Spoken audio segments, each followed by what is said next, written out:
bakit di na lang niya direktang iligtas ang lahat? Sabi niya.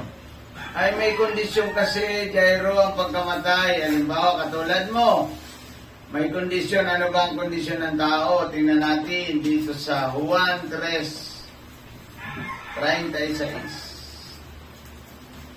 Yan, may kondisyon ang Panginoon sa kanyang pagkamatay sa krus. Juan chapter 3 verse 16. Tingnan natin. Juan chapter 3 verse 16.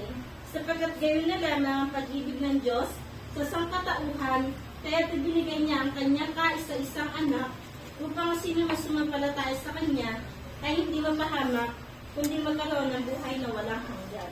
Iyan ang kondisyon ng Diyos sa atin, Jairo. Ang sabi niya dito, kung ibinigay ng Diyos ang kanyang anak, upang ang sino man sa kanya sumampalataya, hindi mapahamak sa impyerno, kundi magkaroon ng buhay na walang hanggan.